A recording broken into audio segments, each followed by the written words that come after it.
Seekor ular kena lindas sebuah truk. Ular ini belum mati. Ternyata truk tadi mengangkut ribuan ular yang akan dimusnahkan. Mereka memasukkan ular-ular ini ke dalam sebuah lubang.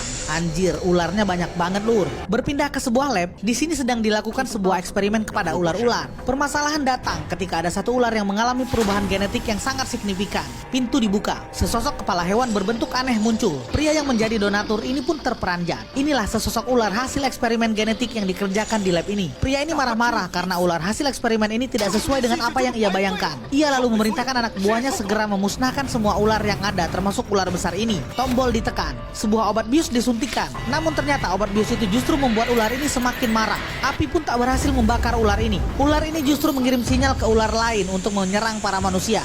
Seekor ular di dalam tabung eksperimen ini melompat keluar. Prajurit ini pun kena serang satu-satu. Ular ini menyerang dengan mengincar bagian kepala manusia. Sementara di lapangan, tentara ini kewalahan membasmi ular yang jumlahnya ribuan. Justru beberapa dari mereka tumbang kena serangan ular ini. Ular-ular ini ngamuk karena induk mereka menjadi korban eksperimen. Satu kompi tentara ini pun terpaksa mundur. Ketika bantuan helikopter datang, seekor ular besar menyerang salah satu helikopter hingga meledak. Ribuan ular tadi bergerak ke suatu tempat. Mereka ada di mana-mana, mulai dari bawah hingga ke atas pohon. Serangan ular ini tak kunjung reda. Dua garis ini terpaksa kabur. Ular monster ini sedang mengejar tangki milik tentara. Bahkan ular-ular kecil pun masuk ke dalam mobil. Karena supirnya tumbang, mobil mereka pun jatuh ke jurang. Dua cewek ini masih berusaha mencari jalan keluar. Anjir, emang gak digigit nyamuk ini cewek pakai tank top begini guys. Ular monster ini memangsa seorang wanita yang jadi petugas di laboratorium. Sementara para tentara mencoba kabur dari pulau ini. Dua tentara berhasil selamat dengan menaiki sebuah perahu mesin. Mereka pergi menjauh dari pulau yang dipenuhi dengan ular-ular hasil eksperimen genetika sebuah laboratorium. Mereka pikir mereka akan selamat. Ternyata ular monster ini telah mengikuti mereka. Tak jauh dari pulau ini, ada sebuah kapal pesiar yang lagi mengadakan sebuah party yang isinya anak-anak muda yang lagi liburan. Mereka tak menyadari bahwa ancaman telah menanti mereka di depan. Jarak mereka dengan ular-ular tadi sangat dekat sekali. Bahkan ternyata ular monster tadi sudah ada di bawah mereka. Ular-ular kecil pun juga sudah masuk ke dalam kapal ini dan meneror para penumpang kapal yang lagi party. Orang-orang jadi lari bocor-bacir karena shock banyak ular di kapal mereka. Satu persatu penumpang itu tumbang kena gigitan ular. Di dalam dek kapal pun juga sudah dihebohkan dengan serangan ular-ular ini. Kebayang gak sob kalau kalian lagi party tapi diserbu ribuan ular? Pasti panik kan kayak orang-orang ini. Ribuan ular-ular ini naik dari dinding kapal. Dua orang ini belum tahu apa yang terjadi. Orang-orang berlarian menghindari ular. Sumpah sob, kalau ularnya sebanyak ini gak ada tempat lagi untuk sembunyi. Ada seorang anak kecil nangis ketakutan. Untunglah seorang pria nyelamatin dia. Masih ada aja teknisi yang kerja. Alhasil kena comot ular tuh kepalanya. Teknisi kapal ini pun auto meninggoy. Di sebuah ruangan, ular-ular berjatuhan. Pria bernama Zhao ini memerintahkan semua orang segera meninggalkan ruangan. Orang-orang ini pun lari tunggang langgang. Lalu seekor ular yang berukuran besar muncul di depan Zhao. Ada yang mencoba bersembunyi ke dalam ruangan menonton, tapi ular-ular sudah duluan menyerang ruangan ini. Saking gemparnya situasi ini, kapal mereka pun sampai oleng sob. Bapak tua yang membawa anak ini terpaksa harus melewati koridor yang dipenuhi ular. Seorang gadis digigit ular. Ular itu pun menyeretnya hingga terpisah dari rombongan. Zhao melarang pacarnya untuk mengejar karena hal itu akan sia-sia. Seorang bos narkoba pengen selamat sendirian. Ia tak mengizinkan orang lain masuk ke ruangan yang dia pikir itu aman. Dia pun kena karma. Malah di ruangan itu sudah dipenuhi oleh ular-ular yang siap membunuhnya. Kondisi orang-orang ini terpojok. Di belakang mereka telah menanti seekor ular besar. Ular ini maju perlahan. Zhao mengarahkan yang lainnya untuk berpindah ke ruangan sebelah. Ternyata itu adalah ruangan kendali mesin dari kapal ini. Ular itu ada di atas mereka. Zhao lengah. Ternyata ular itu sudah berada di dekat mereka. Ia menahan mulut Feng Li. Sepertinya ular ini tidak bisa melihat. Ia hanya mendeteksi suara. Orang-orang ini menahan nafas. Dan ular itu pun tak menyadari keberadaan mereka. Konyolnya, tiba-tiba handphone wanita ini berdering. Hal itu membuat si ular kembali bergerak ke arah mereka. Seorang remaja berkorban untuk memancing ular ini masuk ke dalam ruangan es. Ular itu pun masuk ke dalam perangkap. Sementara yang lain keluar dari ruangan ini. Pria ini pun mengorbankan diri dengan menutup pintu agar mengurung ular ini. Zhao dan yang lain pergi ke ruangan kokpit. Para nakoda kapal semuanya telah gugur karena serangan ular. Mereka kini berharap kepada Feng Li yang sedikit mengenal cara mengoperasikan kapal. Kapal ini pun kembali bergerak. Sebuah radar menunjukkan ada sebuah pulau di depan. Namun ada sesuatu yang mengguncang kapal ini. Terlihat seperti sisik ular dari jendela. Jika benar, ukuran ular ini pasti sebesar ukuran kapal. Zhao menembakkan suar. Sinarnya menerangi sosok monster ular hasil eksperimen labor yang selama ini dirahasiakan. Monster ular ini berada tepat di hadapan kapal mereka. Zhao lalu meminta orang-orang kabur dengan perahu kecil. Sementara ia memiliki rencana lain.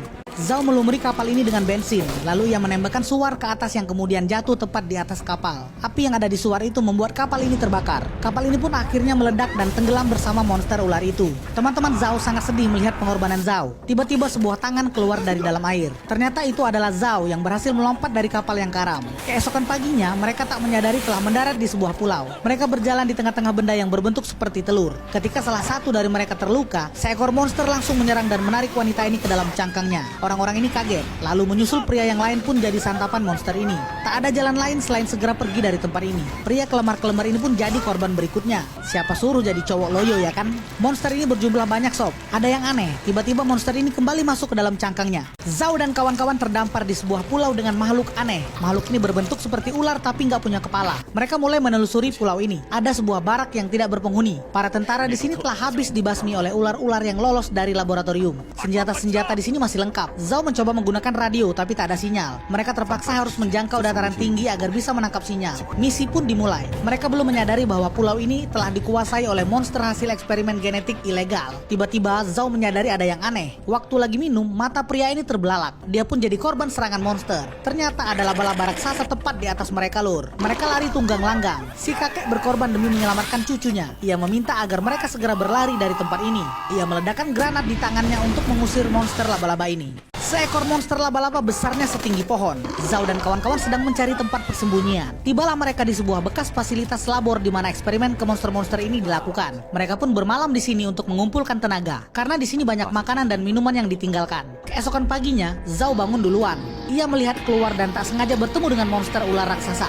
Hampir saja ia kena santap ular ini kalau nggak diselamatin temannya sendiri. Ular ini adalah ular yang sama yang menyerang kapal mereka. Zhao mencoba melarikan diri dengan berlari. Ular itu mengejarnya dari belakang.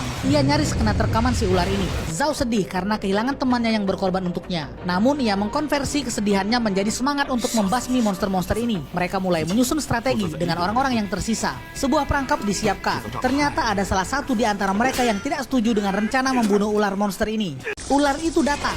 Justin memanggil ular itu agar datang ke arah perangkap mereka. Ular itu pun mendengar suara Justin. Pancingan Justin membuat ular itu mengikutinya. Kepala ular ini memiliki sayap. Ketika Dr. Z lagi ngoceh, ular itu datang. Ia kaget melihat ular ciptaannya itu ada di belakangnya. Dokter ini pun dimakan ular itu. Zhao berlari kencang kabur dari ular monster ini. Ular itu pun mengikutinya. Zhao melemparkan sebuah botol berisi darah ke arah telur-telur monster. Dia terus berlari. Ketika berada di ujung jurang, Zhao terjun untuk menjebak ular ini. Ia menembakkan peluru tali untuk bergelantungan. Sementara ular ini jatuh ke bawah di mana monster-monster parasit telah menantinya. Tanpa menunggu lama, monster parasit ini langsung menyerang ular ini dengan menggigitnya. Ular itu pun terjebak dan tak bisa bergerak dari sarang monster parasit. Parasit-parasit ini tak berhenti menggerogoti ular ini hingga kulit ular ini tercabik-cabik. Zhao memancing ular ini mengikutinya. Strategi mereka menjebak ular ini berjalan sesuai rencana. Ular monster ini kena jebakan Zhao yang membuatnya jatuh ke sarang-sarang parasit yang kelaparan. Parasit-parasit ini langsung menyerang ular ini dengan menggigit setiap bagian tubuhnya. Ular ini tercabik-cabik dari pangkal ekor hingga kepalanya. Sekuat apapun ular ini berusaha meloloskan diri, parasit ini tetap menahannya. Hingga akhirnya ular ini pun kehabisan tenaga dan terkapar. Parasit ini pesta besar karena mendapat santapan yang sangat besar di siang hari bolong. Akhirnya orang-orang ini selamat dari ancaman ular monster yang diciptakan oleh seorang dokter yang memiliki niat jahat untuk umat manusia. Mereka telah berjuang sekuat tenaga agar bisa survive dari pulau berbahaya ini. Nasib ular itu telah menjadi santapan lezat untuk parasit-parasit yang kelaparan. Sampai berjumpa di film-film seru lainnya guys. Jangan lupa follow.